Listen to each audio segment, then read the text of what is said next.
Hey folks, hey, Roland Martin here. Hey, what's happening, Roland? Well, today is Friday and it's the Friday update, and it's the very last week of September. It's just a glorious day today. It's just so fine and beautiful. I wish I were out fishing right now, but that's really not the issue here. The issue is Hurricane Ian.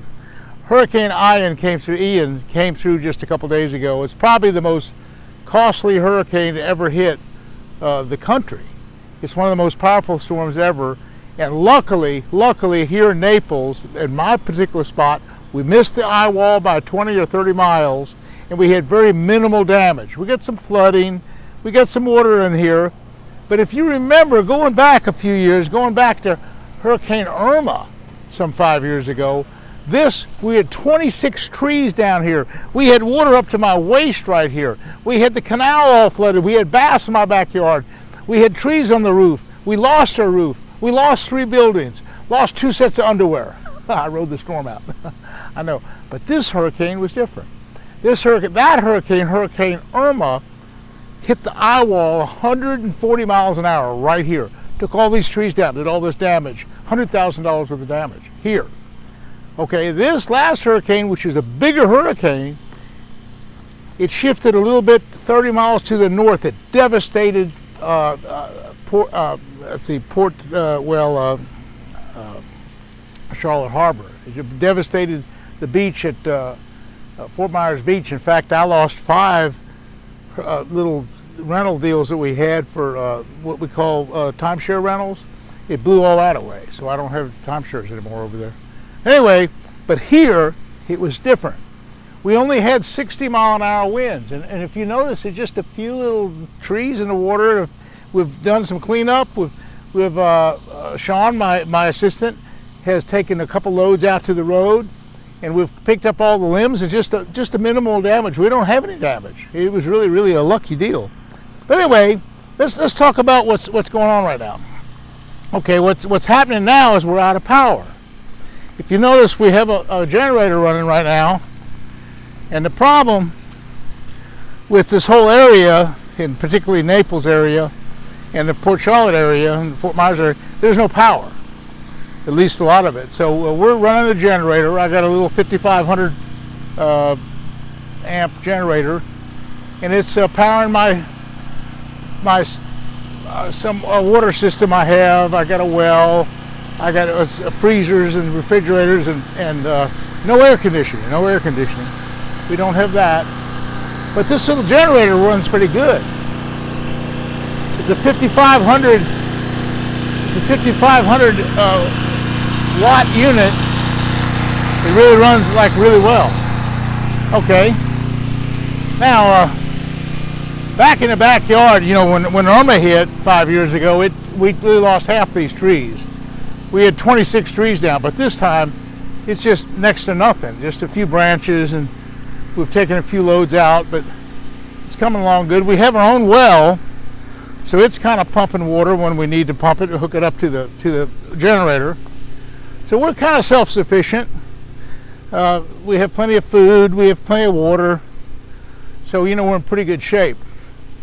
So anyway, we really escaped the bullet. You know, talking about hurricanes and talking about damage, they said that there was the state of Florida has dedicated $10 billion right now to restoration after the hurricane, and the federal government and Biden's administration has I think put in $20 billion. So that's $30 billion to come back into the economy to help repair some of this damage. But I heard that the Hurricane Ian has caused almost $300 billion. If you look at the thousands of houses in the whole Port Charlotte area that are underwater and just washed away, and the Fort Myers Beach area, it's just devastation. It's just the biggest devastated hurricane. It's the worst hurricane we've ever had. But see, here's the deal. Here's my backyard, a beautiful backyard. I was so worried. I took the tarp off on this thing, and I figured, well, we roped that down real good, so I got my little Heritage bass boat in here. That's fine. And then my little 1642 1648 little grizzly. It's pretty good. A few branches in it, so a few little trees blew down. We'd taken that tarp off, so that was pretty good. I didn't know what to do with these swamp buggies and stuff, and they survived all right. They're in good shape. And in the back, look, we're not even flooded. We don't even have flood back here. Now, last time that when Irma came along, we had water right up to where we're standing, like about knee deep.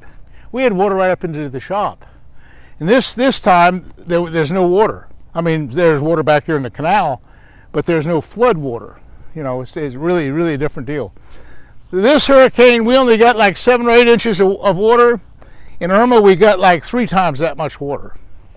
So anyway, the good thing about it was that about 2 days before the hurricane hit, actually this last Monday, I had one of my party guys. He came along and he said, "Roland," he says, I hear the stick marsh is really doing good. I hear there's moving water.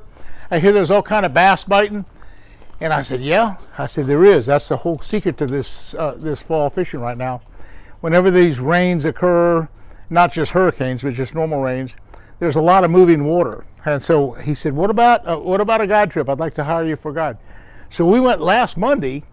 We went over to actually put in at the stick marsh. The stick marsh is one of the older systems right next to the St. Johns River Marsh, right next to the Headwaters Lake. And so that morning we fished the 2 discharges into the stick marsh, and boy, right away we were catching 4 or 5 pounders on topwater. We caught them on crankbaits. We caught them on Carolina rigs. We were taking big worms on Carolina rigs and catching them. And then we also took a few shiners. But you know, believe it or not, the water was moving so well, the artificials actually outproduced the shiners, which is very strange. Often the shiners outproduced everything. But we really had a really good trip, and we caught a dozen or more bass in the 5-pound class, 5 to 7 pounds. So it was really something. Now, after this hurricane, you know, we have water really high everywhere. The whole St. Johns River Marsh is flooded. The whole system in the Okeechobee area is all flooded as well. So we're going to have a lot of moving water. So my next couple trips, I'm going to really concentrate on going over and finding all the discharges. There's like 10 places I fish with moving water, and it really pays off with the lures that I've already mentioned. But anyway, this little 2072 tracker, it's the Grizzly tracker, has been really a good little boat. I got it set up with the active target. I can see my schools of fish. I have a spot lock system on the trolling motor where I can stop whenever I catch a fish. And a lot of times in these big canals and stuff that we're fishing with moving water, we'll catch a fish and I'll just hit spot lock. And boom, we'll make a couple casts all around there and there'll be a whole school of fish there. We might catch 2 or 3 or 4 or 5 or 6 or 8. But anyway, these last couple of days that we've done this, we've taken some tremendously large fish. In fact, last Friday, I was over another system on the St. Johns Marsh before the hurricane. I was over on a place called Three Forks. It was another big area of the St. Johns Marsh, and I found some moving water down a canal, and I caught a 9.75 bass on a chatterbait. So I think I talked about that. That was really a good deal. In fact, you saw that last week on camera. So that's the kind of fishing we have. You know, moving water is the key. When I get back into shape again and we get a clean up on this hurricane aftermath, I'm going to be back there fishing again, doing my guide work on the headwaters and also on the Farm 13 and also that whole big St. Johns River Marsh. There's Kenansville, there's Garcia, there's the Three Forks, there's Stick Marsh, the Farm 13. I mean, and then there's of course the Headwaters Lake. Of all, the Headwaters Lake is still the most superior lake. Headwaters Lake is producing, for me, like 1 8-pounder a day. I mean, I didn't catch an 8-pounder the other day. We only fished a couple hours, but we did catch some 5 and 6 and 7-pound fish there as well that afternoon. So it's still the place to be. It's the best lake in the state right now. It's the best lake in the country right now. So I can hardly wait to get back over there. Anyway, that's what's happening in my world. I escaped the bullet. I didn't get blown away from the last hurricane. So folks, it's great bringing you a little information on how you can catch more and bigger fish. And so thanks for watching. We'll see you again soon.